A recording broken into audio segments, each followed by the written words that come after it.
if you feel stuck or frustrated or feel like the summer is, while it's beautiful out, it's very sunny and it's fantastic to be out in this nice weather, but as an entrepreneur, it's kind of slowing down the growth of your business, then this episode is for you. We've got tons and tons of inspirational anecdotes and really actionable takeaways from our past YFE chat guests. So make sure you stay tuned through the entire 30 minutes and use the hashtag YFE chat, because we're tweeting about our drinks, about inspirational quotes, etc.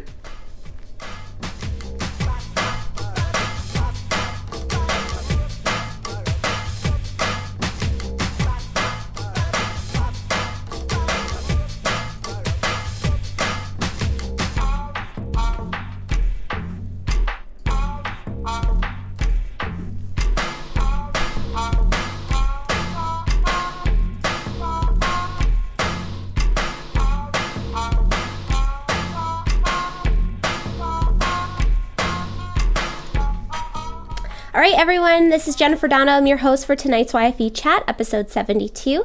And tonight's chat is all about finding inspiration in even the hottest summer days of the year. And so as entrepreneurs, your business might be in a slowdown. You might feel stuck. You might feel frustrated. After going through these clips, the reason why people don't do this very often is because it takes a lot of time. I went through all of our past episode and pull out my favorite pieces from it. Are the actionable takeaways, like how to find clients, how to make sure you're getting the right work, what to do when you're first getting started, those type of things, and also some really inspirational pieces that are just like, oh gosh, it really like fires you up. And so if you're watching on YouTube, hopefully you guys have subscribed to our YouTube channel at youtube.com/YFentrepreneur. Make sure that you comment with which ones were your favorite if you're listening or watching on iTunes. Hopefully you guys have subscribed there too. One of my favorite things to do when I'm at the gym, when I go running on the treadmill, is to listen to a podcast in my ear, and hopefully you guys have found YFE here or there when you're on the treadmill. So hopefully this is one of those episodes where you could listen to on the treadmill or watch while you're getting work done to try and just give you a nice little reboot for the week. So anyway, this episode 72 of YFE Chat Live is brought to you by a couple of sponsors. First one is Ovaleye.tv. Ovaleye hosts and produces live video events like this one. Built to meet your objective, visit Ovaleye.tv to request a free 30-minute consultation today to find out more about going live with your brand. And by MailChimp. MailChimp is the best way to design, send, and share email newsletters. You can get started today at MailChimp.com for free. And if you guys are having issues with that Gmail debacle, everyone's like moving stuff from priority or to social to say, I don't know what the tabs are. I've looked at them a few times and I think that's still kind of like a new frenzy kind of thing where we don't really see the real data yet. But MailChimp just wrote a great blog post on it, and hopefully you guys will keep tabs with what's going on with that, because it's kind of interesting. It's a weird like space that we're in because so many people use Gmail. But anyway, so MailChimp's bringing us the latest from YFE.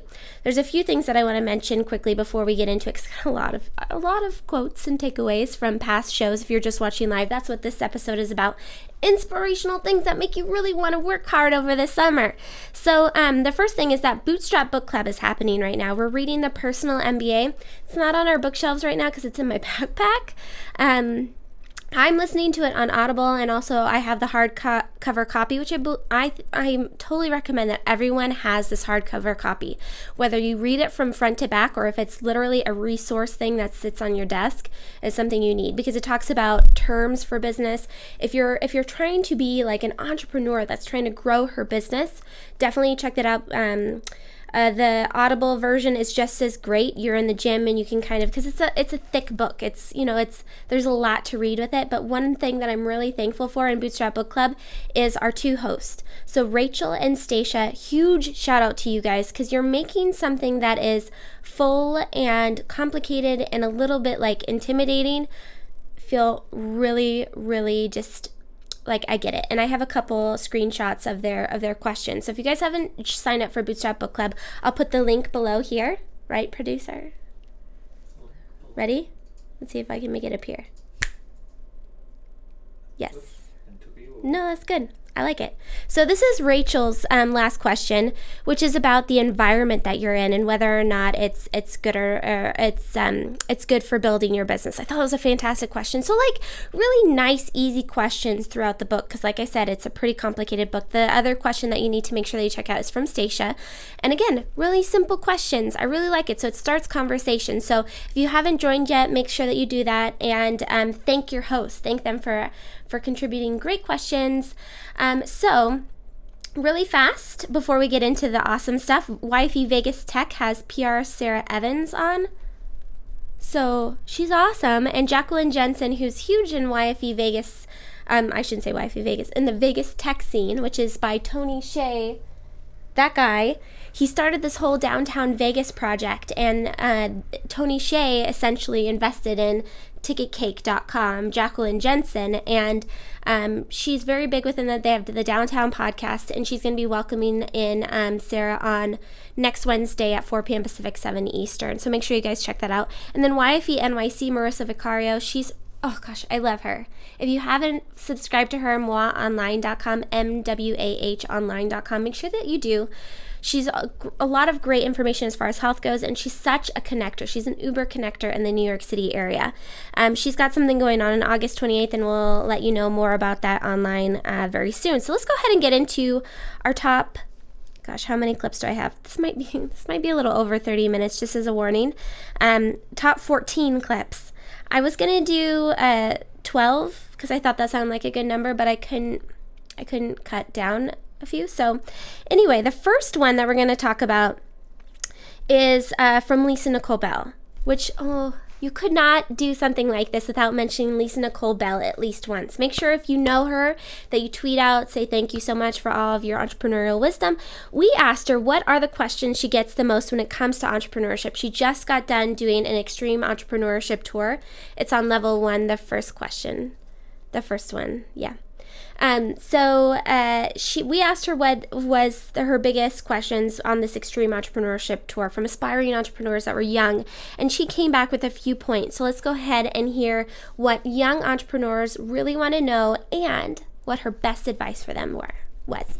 A lot of it dealt with getting started, time management, and also the social implications of starting a business, being ostracized by friends, having parents tell you can't do it, feeling like you're not good enough. The success of entrepreneurship and really any endeavor in life starts with your thinking, because there's the progression is thoughts, feelings, and results. And so a lot of time it's dealing with mindset stuff with them and helping them to see themselves as an entrepreneur first, because then they can more easily take the action.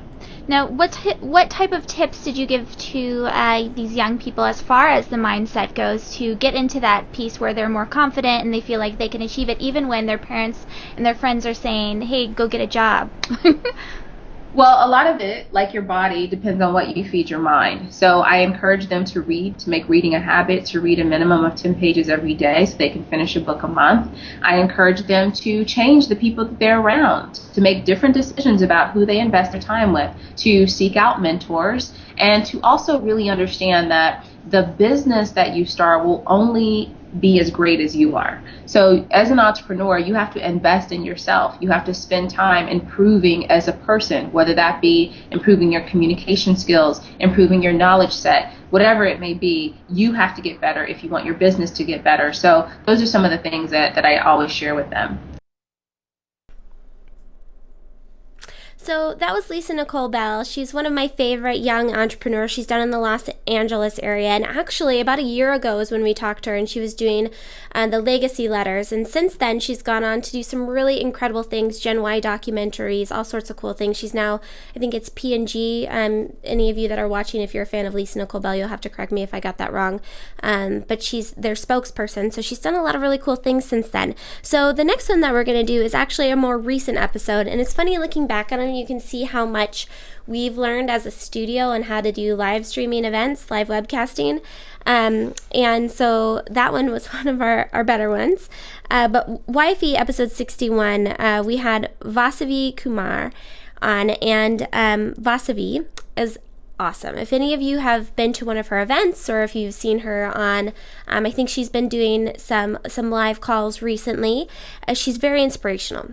the girl, like, you listen to her and you're like, yes, I want to be that. So she talked about self-confidence and the difference between being self-confident and being scared. So let's hear what she has to say. So when we really define what self-confidence is, okay, I think of it as it's what's in between being unstoppable and being scared. I don't know if you guys curse on here. You don't curse on. You may. No. Oh, yes. Yes? Sure. Why not? No, I won't. Okay. So, what self-confidence is the difference between being unstoppable and being scared out of your wits. That's all it is. And that, I mean, you gotta believe in yourself, and you have to know that, you know, you have what it takes. And even if it just kind of feels like it's just a little whisper at that point, like, I know I got what it takes, you gotta go running with that. And whatever it is you want to do, like, you just be it to believe it. Envision yourself, envision the 2020 version of yourself, like, you know, fabulous and talking and connecting with great people, and bring that into your right now. Don't wait till you get there. Bring that vision, hold that vision for you, but bring it into your right here, right now. I promise you, you really can. And I'm not trying to sound like some woo-woo junkie, but it really is. You really can have anything that you want. I really liked that talk in particular because we talked about the idea of being obsessive versus being passionate about something. And that's been, I know you guys always get really fired up when I talk about it, because I feel like successful people that you gravitate towards are more on the obsessive stage, right? Whatever their hobby is, that's all they do. If they're a surfer, they only surf all day, all day long, all the time. If you are an entrepreneur that's building a certain gadget, you're all about that gadget every day, all the time. And she is someone that I feel like is all about helping people, empowering people all day, all the time. I'm friends with her on Facebook, and she's one of my favorite people that comes up in my feed, because she's always just like, you can do this, go for it, girl. And I think she's a lot of fun. So anyway, that was a really good discussion. If you guys can listen to it, it's episode 61. If you go onto youtube.com/YFentrepreneur, find that. Because she gave a lot of really great pieces of wisdom. If you're ever having a down day, definitely listen to her show. So the next one is YFE 55. So again, kind of a newer one. And actually, this one's really cool because it features one of my favorite YFEs. So you're all my favorites. But Erin of Well in LA was one of the first ones that came to me and said, hey, I want to meet other YFEs in LA. And so we had her on because she's a very successful blogger. If you guys have been following wellinla.com, she's made a couple really big announcements, so make sure that you check that out again, wellinla.com. She brought her friend Sharzad of Lux Life on there. If you go to luxlife.com with a Y instead of an I, you can find out more about her. But since we talked to her, in like a matter of a couple months, she's now the host of a Maker's studio show, live YouTube show with Maker's Moms. It's the Mom's View. So cool. And a lot of it, that's my iPad. And it's crazy because you hear her, she's again someone that's obsessive. She's all about the hustle. So let's hear what Sharzad's biggest tips are as far as being a blogger, what it looks like every day, and how you get those really good opportunities. Yeah, I mean, I'm like you. I remember the very first brand that was like, we'll pay you, to do this video. And I was like, oh, dust my ears, deceive me. You're going to do a video? Okay. And that's when my eyes were opened. And I was like, okay, well, if one brand is going to pay me, obviously other ones are going to pay me too. And I don't want anybody to get the wrong idea. It's not like people are knocking on my door offering to give me money to make videos. That happened like almost as a fluke, but then it opened my eyes. And then I realized, okay, this is so cool. This is a space that's sort of untapped in a way, and I want to go after it and create fun video content. So I started pitching to brands that I liked, that I thought could boost their presence online, specifically with YouTube videos. I'm a big believer in the importance of having cool content on YouTube. And I think there's so many cool brands out there, and I love to partner with them. So I started making lists, and also nobody taught me how to do this. This isn't something that you go to school for. This is all about your instincts and your hustle. And like you said, Erin, not having any fear of rejection or anything like that. You develop a thick skin real quick. But I made a list of companies I wanted to work with, and I still have ongoing lists of people that I want to work with in this year, next year, in 5 years, in 10 years. and just partner up with to do really cool, fun things. So yeah, for me, it's a lot of emailing. It's a lot of sitting at my desk, sending email after email and pitching myself constantly about working with a brand, collaborating, and making some kind of video content with them. So it's just a constant hustle. So, okay, here's one of the things that I thought that particular commentary brought to life was the fact that it looks really glamorous, especially Lux Life, right? It sounds very luxurious on the outside, but in reality, it's a lot of hard work. So being a young entrepreneur sounds like the alternative to having a job, but when in reality, it's actually people choose it, and it's a lot of hard work behind it. And I think you can also parallel that into people that have very large companies, and you think, large figuratively, right? So people that are like Inc. 30 under 30, you think that they have PR companies getting them press, that they have people pitching for them. But when you actually speak to them, a lot of them say, in the first couple years, it was all me. It was me going after people. It was me building relationships. It was me doing all this stuff. And so it just reminds you that, we're the glamorous and the more like, I think this, if only this, like if I got a VA, if I did this or whatever, then I would get this. It just reminds you that no, there's no real easy way. It's about believing in yourself and working really, really hard and being strategic to get it. So I thought that was a fantastic reminder, especially for myself this week, and hopefully it was for you guys too. So the next one, we're getting into more of some really practical takeaway advice, and one of them is from Scott Epstein, who is the CMO of tout.com. Tout is tout.com. YFE is big fans of it. It was the 15-second video application long before Instagram included 15-second videos, but they're doing some really interesting things as far as editorial and video goes. Wall Street Journal's using them in a few other places. And Scott, he talked about pitching tips because he's also a venture capitalist along with being the CMO of Tout, and he's had a lot of experience as far as video goes, as far as just like really innovative industries go in his lifetime. So he gave us 3 tips for pitching. Now we're talking about pitching venture capitalists here, but really it could be pitching anyone. So here's his tips. They're really, I've been in this business for so long, as I said, and I'm sure my gray hair can attest to that. But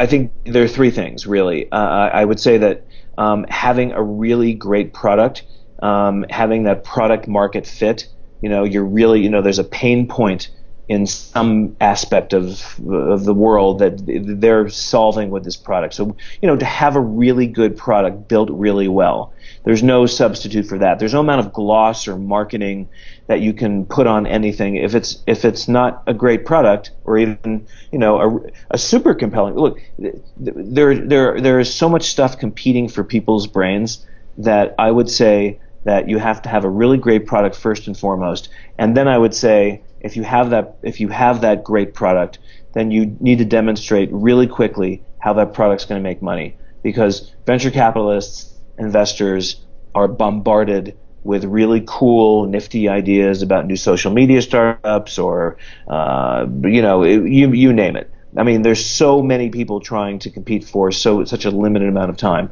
or money. And I really think you need to make sure that you have your product market fit down, and you need to make sure how you're going to make money, and you need to show how you're going to make it pretty quickly. And then I think once you're sort of up and running, I don't think really things have changed very much in the internet. It really is a question. As I said, there are 3 things. There's a great product. PR is absolutely, getting buzz about your word of mouth discussion about your product and what you've done. Really nothing has changed in the internet since I've been in it. So again, another great example of just working hard, making sure that you know who your audience is, and going for it. So on that note, since we just talked a little bit about pitching, demonstrating quickly how you're making money, that type of a thing, we're going to get straight into Nick of LikeBright. He was one of our, we did a guy, actually, a year ago today. I'm pretty sure it was in August last year, we did Guy Month. So we featured a lot of young entrepreneurs that were dudes. And one of them was Nick. We also did Arel Moody, who's coming up shortly. Oh gosh, that guy's like full of brimming with inspiration. And another one was, gosh, what's his name? I'm just blanking on it. Skateboard guy. He's awesome though. So if you go to youtube.com/YF Entrepreneur, you can just look for the dudes and click on him. He was very cool. So one of them was Nick of Likebright, and he talked about how you get feedback. And at the very end, listen really closely, because this is where I thought that was my biggest takeaway about, no, I don't want to tell you more. Just listen to what Nick has to say about getting feedback. So we bring in a group of women that we don't know, and I usually find them via Craigslist, and we do this about once every 2 weeks, and we sit them down cold in front of the product, and we ask them to take a look at it and play with it, and just narrate their experience. And I have found that there's no substitute for looking over the shoulder of somebody who has no affinity for you in particular, and, you know, is just going to test your product and tell you whether it's working or whether it's not. We learn a ton from that. And then I'm just a glutton for feedback, and in some ways critical feedback. I've got a lot of friends, both male and female, who are wonderful to me in that they'll offer detailed feedback in terms of what they like and what they don't. The biggest mistake that I've made before is trying to build something that nobody wanted. And, you know, right now where we are with Likebright, you know, I was on NPR a few weeks ago, and mostly was talking about the vision, and we crashed the site on the basis of the idea that people got that there's something interesting about this meeting friends of friends thing. You know, I was as frustrated as I was that the site went down. It's pretty awesome. It is, but as frustrated as I still am that, you know, the product isn't yet where it should be in my head, and we're all working really hard to get us there, and I have a great team that's doing that. You know, there's a demand for something there, and I got to figure that out in the process of building. And, you know, I guess just the message here is do not be afraid to get people to tell you what they like or what they don't, because you don't want to waste a lot of people's time, especially really smart developers who are such a tremendous, you know, boon to any company, and designers and the folks that you get to work with. You do them a favor and make sure people want what you're trying to build. So, all right. If you guys didn't catch that last piece, that was really my biggest takeaway from him. And actually, there was two things. One was behind the scenes, kind of sneak stuff that I'm going to share with you in a second. But the thing that he said was, make sure someone wants to buy what you're going to sell. Otherwise, you're wasting everyone's time. I love that, because, you know, we're seeking out website designers, developers, and they want to see us be successful just as much as we want to be seen as ourselves, you know, being successful. And so I think it's great, you know, get feedback from people. And I think a lot of us don't do that because it's scary. We think the ideas in our heads are just so exciting and awesome, and why wouldn't someone spend thousands of dollars with us? But just talking to people on the phone, being real about it, and kind of separating ourselves from our obsession is sometimes the most healthiest thing that we can do for ourselves. So I really appreciated that from Nick. And the sneak behind the scenes stuff with him was that before we went on, he's the nicest guy too. He was like on his way to the airport and did this with us. And the service is really cool too. If you have guy friends, it's all about, actually I don't know if it's made for guys or girls, so it might be for both, but the idea is that you're being the matchmaker and connecting people socially that you know with other people you know via Facebook. It's very cool. So he said before we went on live, he said, can we talk about my vision more so than what I'm currently doing? And he talked just for a second during the live show about that, and that his current product, like you guys heard, was not exactly where he wanted it to be, but his vision was bigger than that. And you guys know it's definitely deep rooted within lean startup. So if you guys haven't read that book yet, make sure that you do. And it's another one that's on Audible. It's really fantastic. It's also kind of a harder read. It's not exactly sexy or exciting. I think a lot of things in are kind of sexy and exciting, especially now knowing that, like, the thing about who's that, like, flash sale site that's talked about in Lean Startup? Groupon. He talks about Groupon being kind of a lean startup, and it's funny now looking back at it, knowing what we know about Groupon and the CEO. So anyway, check it out. So moving on, let's go into our next one, because I got to speed these up. So Made Woman Magazine is another one. They're episode 22. They're so much fun. Those there's two founders. They're both young female entrepreneurs, and they're both from USC. And so they've really leveraged their USC connections to build this online magazine. And it's fantastic. It's been going 2 years strong. Sending big congratulations out to the Made Woman magazine, because they're actually partying tonight right now, celebrating their 2nd-year anniversary with the DJ, with friends, and all sorts of fun stuff. So make sure you guys tweet out to them. But they talked about how to get a blog network started. So let's find out what their best advice is for getting started. Google everything. Google everything. That's a great point. No, Lindsay and I had to teach ourselves so much. I mean, from the technical side of just developing a website to, how to get your content out there, how to do social media. So definitely teach yourself, everything you need to know. You don't have to wait for someone to teach you. But also definitely define yourself and, find what makes you different and will help you stand out. The internet is a very big place, you can't, if you want to go out there and just write about cooking for the sake of cooking, that's great. But if you want to be, an entrepreneur and make money off of it, you definitely have to find your unique selling point and really focus and hone in on that. So that would be my advice. Very good tip. And Lindsay, do you have any advice that you want to leave people with? I would say to seek out mentors or seek out people who have been there and that can, give you some advice from, so that you don't always have to make the mistake yourself. And so that you can, someone who's been there and has gone through some of these things. It might be a little bit tougher sometimes in new arenas. This is online magazines are relatively, new compared to other businesses in the world. But, the people are out there, and just try to find people who have some knowledge that they can impart in you and, carry on the cycle. Mentorship is important both ways. So that would be my main thing. So my favorite point from them was the first one. Google everything. I really feel like not enough of us do that. I just saw an article out recently that skittered across my Twitter feed was that anyone can be a technologist, is what it said, and you just have to Google it. And that's so, so true. So the next one is about, in the same sense, creating content.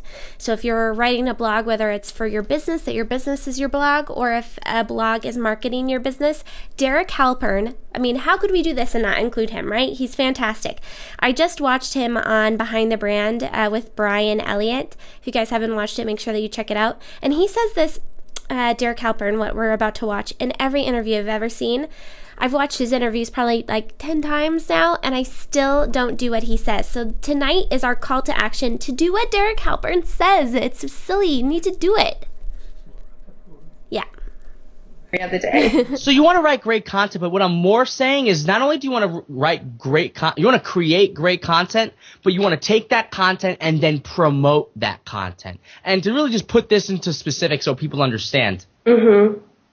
I wrote an article a couple of months ago, on socialtriggers.com. I often show people how to build email marketing campaigns and that type of thing. So I had an article that was about email marketing and customer loyalty. That was the main topic, something that my readers love, email marketing, customer loyalty. Here's what I did. I started the article off with a simple sentence. The other day I walked into a local spa, and then I realized something. Small businesses know nothing about email marketing. The point is to start that sentence about the local spa and then talk about email marketing for the whole article. That little connection in the beginning. Then what did I do? I found massage business tips communities. Communities are out there with thousands of people for massage therapists that are showing massage therapists how to build their business. There's magazines, everything. So I wrote that article, took that article, and then started pitching that article to these massage business communities. They shared that article on social media. They liked it. They shared it on their Facebook page. I was talking with the editor-in-chief of one of the largest massage magazines. They're potentially trying to get me to write an article for their magazine. And all because I took the article that I wrote and then took the time to take that article and then pitch it to people. Most people create the article, press publish, and sit back and pray traffic is going to come to their website, that they're going to find customers. What I do is I create the article, press publish, then the real work starts. Then I start finding communities of people that will like that, and I try to pitch them on the importance of featuring that to their people. All right, so with that in mind, we're talking about getting people to find out more about us, right? So they're getting to our website. How do we make sure that we get the ideal client? Michelle Moore knows a few things about that. Michelle Moore, photographer. And I know that I've said this in a lot of interviews that I've done and online a lot. It is the biggest thing is putting out the work that you want to get.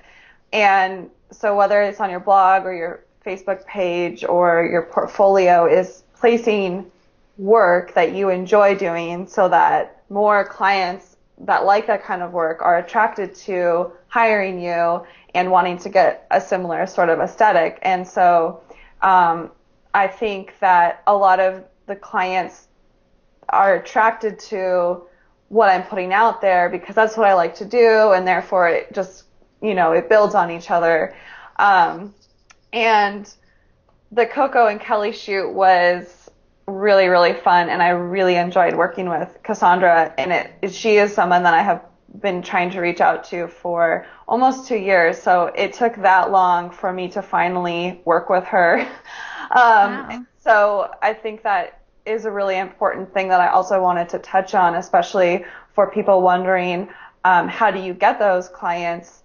And it's, it's a lot of persistence, and, for every 100 emails you send out, you might get a hit from one person. It's just constantly reaching out to the people that you want to work with as well. And that's how that transpired. So sort of both of those things working together. And I rarely get any emails anymore about clients that are not what I do because I don't put out work that I don't do. So I don't get an inquiry for a wedding because I don't shoot them. If I do, I'll refer it to somebody that, I know and trust. So that's kind of how I go from there. So to add on to that point, I've heard a couple people talk about this. So we're talking about getting clients now at this point of the YFE Chat Live. And if you're just joining us live now, the show is all about past remarks by past guests that are inspiring or actionable. And so Michelle's point in the idea that you put the work out there that you want to get, I think that it's important to point out that maybe you haven't gotten to that point where you are attracting the right kind of clients, but we're not saying necessarily that you shouldn't be getting paid for what you're putting out there. But I've heard a couple really prominent entrepreneurs right now that have huge agencies that at the very beginning they put out work that was fantastic, right? The work that they're doing now that they're charging thousands for, but they started charging a small amount for, and the client expected much less for that project, but they put out the work that they wanted to attract.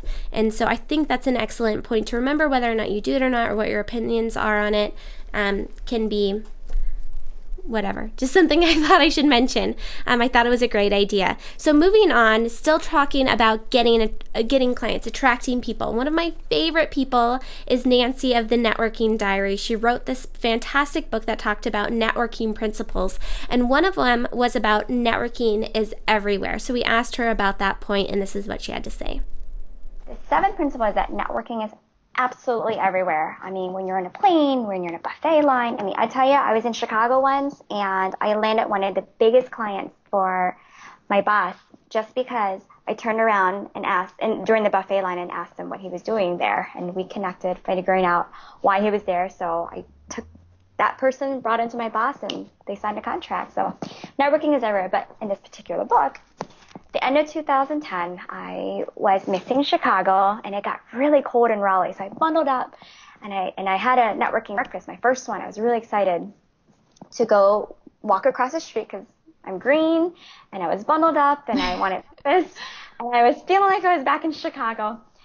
So I walked across the street, and yes, there was heavy traffic. It was 9 o'clock in the morning, but the light was red, and kind of meandered through. And out of nowhere, and I kid you not, looked left and right twice, I was clipped by an SUV on the shoulder. So I was there 9 o'clock in the morning, face down, and ironically, I had a BlackBerry in my hand and I fell on it, so that saved my wrist from breaking. And I had a rim in my hat, so it saved my face because I had those tooth chips before, and I was like checking my teeth. And mind you, I was getting ready to compete in this corporate America pageant. I was like, I do need my teeth for this pageant. So anyhow, I got up, and all I could think about, this is December. You know how salons are in December. This is your biggest money making month of the year. You cannot not work. You just have to be there. So I stood up and I was making sure my arm was still working, and then I walked across the street, and I was in so much pain that someone said, I don't think she speaks English, because I was in so much shock. I went back to my store to call my client for that morning. I said, I cannot take you today. I had an accident. I can't. I'm sorry. And I've always, through pageantry and through a lot of the things I've been through in my life, I've always had a lot of composure, and this is when I really had composure. Then I grabbed a stack of business cards, because Duke Medical Hospital is across the street. I said, if I'm going to go to the hospital, there might be an opportunity to network. So I was there, and we were talking. I was talking to the nurses. I was shaking like a leaf, and they told me I had a broken collarbone. And I was like, oh, that's great. I'm across the street if you ever need a haircut. And I know this extreme networking, but the point is that whether you're on a bus or just anywhere, at a 4-year-old's birthday party, you just don't know.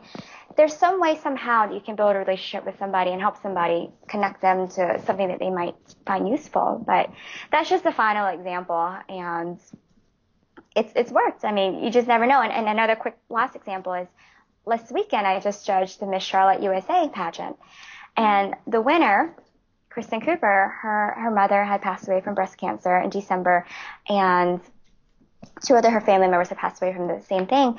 So I connected her name to the Lotus Foundation here in Raleigh, and turns out that she's going to be one of the spokesmodels for this breast cancer awareness organization. And the president does not even know yet, because I talked to one of the board members. The president is on the cruise right now, so when she comes back, she's going to find out all these things that we've been up to. So you just never know. Networking is everywhere, but you just have to be aware.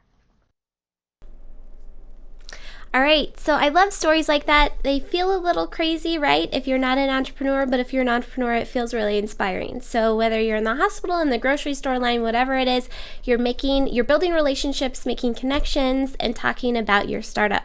I really like that. So we're going to move on to the next one, which is if you're a product-based business. And I wanted to make sure that we put something in here about that. And this is from Wild Nut Squirrel Butter People. I get their name wrong all the time, but it's Wild Squirrel Nut Butter. And it's from Shark Tank, right? So if you watch them on Shark Tank, you know how inspiring they are. They're college students that created this product, and then they need to get distributed. So they talked about the process of how they actually got into stores. Yeah, so that was definitely a challenge for us, especially since we didn't have any experience in the space. And the biggest thing for us was just doing a lot of taste testing. And I think that's where the farmer's market model is super helpful, because you can test your product and give it out to a bunch of people and sell it for really little investment. So we could make 30 jars and go to a farmer's market with it without having to create, like now if we wanted to launch a new product, it would be many thousands of dollars to launch it in all of our stores. So starting small and just sampling to a lot of people was really helpful. And that way you also make a lot of connections, because that's where we met, buyers for stores. We were able to set up a meeting with a buyer for one of our local most popular chains called New Seasons, and just kind of through those connections, you're able to get meetings with important people, because ultimately in the consumer goods industry and grocery, it's just all about who you know, just like a lot of other industries. So the best way is just to network as much as possible. And the way that we got into the first stores, that we were in the New Seasons market in Portland, they have 12 stores, and we just sent out an email to the CEO, just, for the heck of it, saying, we are really confident with what we're doing. We love our product. Let's see what she has to say. So we've just been confident from the get-go, and that's really carried us, this far. And I would encourage other people, if you have a good product and you're confident about it, just be unorthodox. Email the CEO. Don't submit on the website on their contact form. Exactly. You'll never hear back, and you won't. Email the CEO. Walk into the back of grocery stores with your product. Just like Keely said, get people to try it. You have to, make yourself known, and do things that other people aren't doing. So I really liked that piece because it combined what Vasavi was saying and then also a little bit about what the previous piece was saying with Nancy, and that you're just going out of your way. You're doing what others won't do in order to be successful. And I think it's Allie Brown in a lot of her old podcasts that I used to listen to said that the successful 1% are successful 1%ers because they do things differently than other people do. So what can you do that someone else might not do? Like going to the back of a grocery store and going after the CEO and saying, my product's really good, carry it. I think that's a great example of it. So on that note, let's say that you're a business owner and you're getting successful because you're doing bold things. You are maybe into business a couple years and you need help, but you can't necessarily hire out that help just yet. A lot of us are turning to interns, and we had the intern queen on. She was one of our first ones. She actually got caught in traffic, and so she was on the phone with us doing YFE Chat Live, and she talked to us about how she uses interns, because I know right now interns are kind of questionable as whether or not what you can let them do, how much you can work them, and whether or not it's beneficial for both parties. So let's hear from Lauren. Well, okay, so I'll answer that in two parts. First of all, when I'm hiring for interns, I definitely look for passion. I definitely look for people that know my brand. If someone brings up something that I just put on my website that day, I always look for that, and that's very impressive. I always ask people what part of my business they're the most interested in. This also tells me if they've done their homework. So I look for students that are passionate but also take themselves seriously. For me to have a super fan working for me doesn't make a lot of sense. So it's really important that it's a balance between someone who's passionate about the company and who's done their homework, and also someone who brings a lot to the table in terms of previous experience and organization. Now, with internqueen.com, I usually bring on 4 interns each semester. Now, keep in mind this is an unpaid internship. So each of these students is only interning 12 to 15 hours per week. I cap it at 15 hours because it is an unpaid internship, and I want these students to be able to go to their jobs, go to school, do whatever they need to do to make ends meet.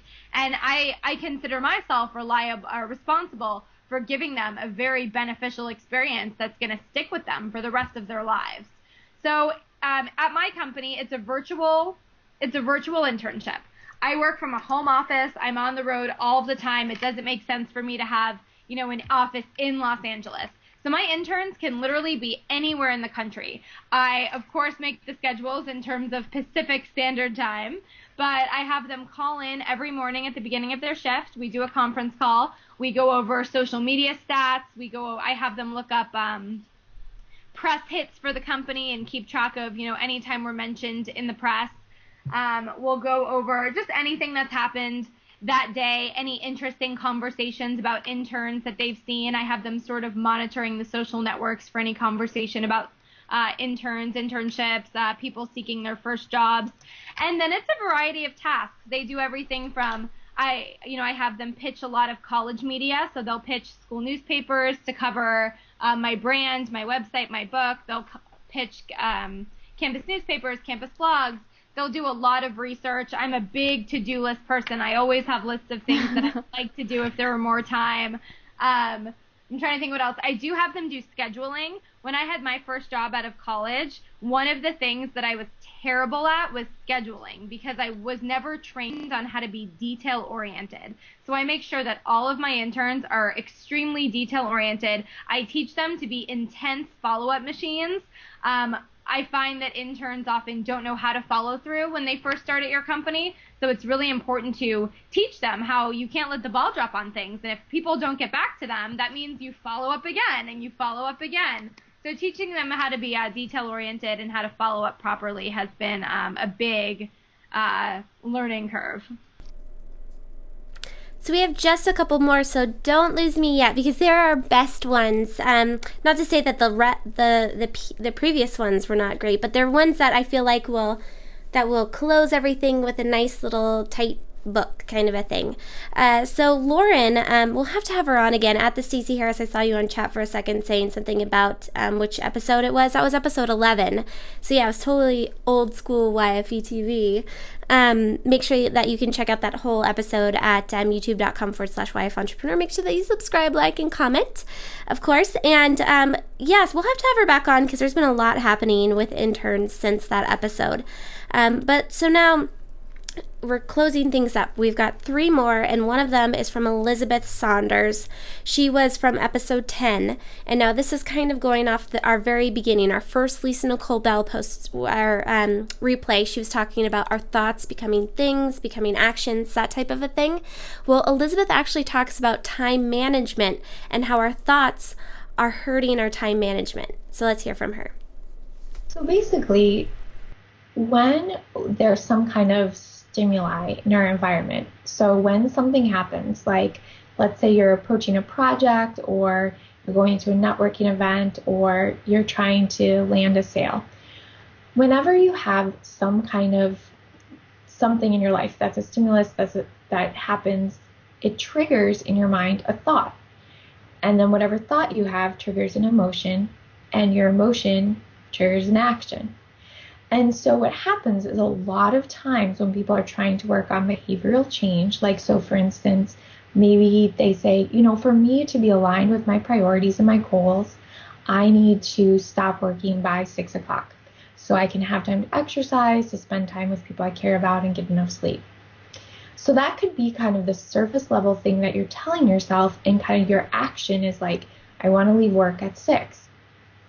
However, if you have the underlying harmful thought of, I must make everyone happy, or if I don't get all of my work done to perfection, I'm a loser and I'm a failure, or I'm completely responsible for the success of everything, and if I don't do everything I can to be in control, everything's going to fail. If those kind of thoughts happen when you're approaching the end of the day, what that does, those harmful thoughts trigger the emotion of fear and of anxiety and of stress. And then that creates the action of typically staying late, because you are feeling this very strong emotion. And although you say on the surface that you want to leave work at 6, because you feel so strongly inside yourself that your worth and your value is related to how hard you're working and executing, to leave at 6 is to violate your sense of self and your sense of worth. So instead, we want to have helpful thought patterns. So the kind of thought patterns that we can choose to have instead, and we can practice as a more helpful response when we are approaching the end of the day, could be something like, I'm going to do the best I can during the day to wrap up, to be productive, to really execute on my goals. If I don't get everything done, it's okay, and I can still go home and it'll be there tomorrow. Or tell yourself something like, I had planned to get all these things done, some unexpected things happened, or something took longer, but that was outside of my control, so I can ask for more time, and it's okay. I don't have to be perfect. And when you tell yourself those kind of thoughts instead of the harmful ones, that creates emotions of peace, of security, of control, and then that frees you to take the action of leaving work at 6 o'clock. So our thoughts are really the initial thing that then drive our emotions and our actions. So we do need to think about our actions. It's not just our thoughts, it's not just happy thinking, but by kind of realizing what's the underlying trigger and natural response, we can make taking the right actions much, much easier. Okay, so the last 2 ones are the nice closers, right? So Arel Moody, who is, I forget what his tagline is, but something about like America's favorite speaker. And it's because he's very inspirational. His story is fantastic, and what he does for young people is inspiring. And so he also does some work with entrepreneurs, apart from just his regular speaking gigs. And one of the things he is doing is Impact with Washington, D.C., and it awards the top young entrepreneurs in the US. And so we had this infographic up on the TV that was talking about how many men versus women were part of this, and it was just the little lady's ankles that were filled. So we were asking him, why? Why are there so few young women that are being honored or that are at that point in entrepreneurship that they can stand up and say, we've made millions, we've employed a lot of people, that type of a thing? And this is what he had to say. I think that is the $1,000,000 question. Right? We actually get it. We get it tons of times. I won't lie. When we have an Extreme Entrepreneurship Tour event, we work on a college campus, and we have the panel portion. It's a 1-hour Q&A session, and we have our keynote speakers, and we have local entrepreneurs. And we always tell the hosts, we want to find a great mix of people, and 9 to 8 times out of 10, our panel is all male. 8 to 9 times out of 10, it's all male. And we invariably always get a question, excuse me, why are there no females up here? And I think the answer is, one, either they're not being found, and why great sites like yours, Young Female Entrepreneurs, exist is because they need to be found. And I think the other reason is that female entrepreneurs, they're really starting, it's their renaissance right now. I think for a long time, when you thought of an entrepreneur, even students now, they think of a 60-year-old white Caucasian male in a suit in a boardroom in Wall Street. That's what they think entrepreneurship is. So if that's what your mindset is of something, it's not going to be a profession that you necessarily see as a viable career path. But then when you start seeing people like yourself, you start seeing people like your guests, like Lisa Nicole Bell and all the other people that you bring on your show, the paradigm shifts, and then it becomes, maybe this is something I can do. And that moment, to me, that moment of this is something I can do is the most crucial moment in someone's self-discovery moment. Because if you don't have it, it doesn't matter how talented you are. If you don't think it's possible, it's not going to happen. So we need shows like yours. We need websites like yours that showcase it to change the paradigm. So before we go to the very last one, I want to send out a huge thank you to @the_Stacey_Harris, who is one of my favorite YFE. She's always on Twitter @the_Stacey_Harris. The girl never sleeps. She's tweeting for us right now at YF Entrepreneur, and she's got a big Facebook product coming out if you want to learn more about using Facebook for your business. So make sure you check out hitthemicmarketing.com. Now, our last one is a big one. It's close to my heart because I've followed her since I became an entrepreneur back in 2007 when she was like bleach blonde, kind of a little tacky website, but just so inspiring. And I went to her Shine event in Las Vegas in 2009 with my mom, who's my business partner. And so we had her on the show, which was like my big dream come true type of, when you talk about entrepreneurs who are celebrities, it's Allie Brown. And at the Sweaty Betties interviewed her, and I thought she was a fantastic mix, because at the Sweaty Betties has actually taken her Elevate program, and she loves her, and it's done wonders for her business. And Allie Brown was talking kind of about in the same lines of Arel Moody, and I want her to close out our thoughts from this about female entrepreneurship. And at the very end, pay close attention to what she says at the very end. All I can say is, well, for a long time, I will share, I wasn't sure if I wanted a family. I was figuring out who I was. My 20s were about just trying things and figuring out what I liked. My 30s were about figuring out what I really wanted and who I was, and my own personal power. And then, it all came together. And so I think the biggest realization I've had, and my smart friends have told me this, is that you're just going to rely on your intuition, just like you've done everything else. So stop listening to all the advice and reading all the books and getting obsessed, and just know that, your body knows what to do. You're going to know what to do. And for me, this is the best time for this to happen, because I built this company that has the systems and a great team that I don't have to be here all the time. So I'm going to be able to enjoy time off. I'm going to be able to really cherish having these babies and being a mom. And I know it's going to be life-changing, but you'll still see me online. Don't worry. I'm going to still be hanging in there and sharing, a lot of this with you. Not too personal, but sharing a lot with everybody. Because we need to remember that, like, for the first time in recorded history, this is the time, this is the generation, us, that women can do this, that we can still run a business, grow a business, while having a family, while honoring our values, while working the hours we want, while being at home. It's never happened before, and that's what's transforming the gender equity so much. And it's I want you all to really take this in, because if you're on the younger side, you don't realize that just a few decades ago, this was not possible. Even look at this right now. Look what we're doing tonight all over the world. And it's just an incredible time for women. So please do not take this for granted.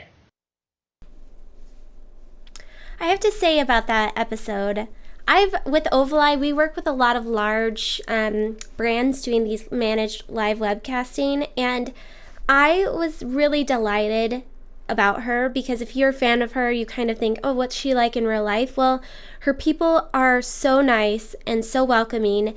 That was totally unscripted. She didn't have to approve the questions or anything. It was really her. She stood up halfway through and showed us her baby belly, and she was just so sweet and just very giving of her time and of her advice. And so if you're wondering if she really is as cool as you think she is, she is.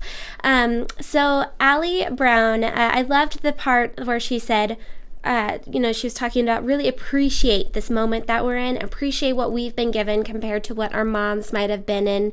Like I talk about it often with my mom. She's my business partner, and when we were kids, the same age that my son was, she could either pick going to work or being a stay-at-home mom. Otherwise, she was going to have to commute a couple hours, and it was just going to be really hard. I know a lot of moms did that, but she just chose not to do it. And now you're at a point with entrepreneurship, with online, you can really kind of build your life in the way that you want it to, more so now than ever, really. So we should be very grateful, very appreciative, and really go after what we want, because now's a perfect time to do it. So anyway, I hope this night inspired you. I hope, I'm very grateful for everyone that showed up live, or if you're watching it now on YouTube or iTunes or a media partner or on our blog. Very grateful that you made it through the entire episode with me, because I know this is one of our longer ones. We don't generally do an entire hour. We do 30 minutes. So hopefully you'll show up in August. We've got a lot of really great guests, fitness experts, app building experts, all sorts of fun stuff. So make sure that you subscribe over at youtube.com/YF Entrepreneur. Like, comment, and share, because that's what helps our network grow. And then also on iTunes, make sure that you subscribe and leave a comment, rate it, because again, that's how our network grows and how we can do more cool things for young female entrepreneurs, feature more young female entrepreneurs. My name's Jennifer Dono. You've been watching YFE Chat Live, part of youngfemaleentrepreneurs.com. I hope to see you back here on a Thursday at 6 p.m. Pacific, 9 Eastern.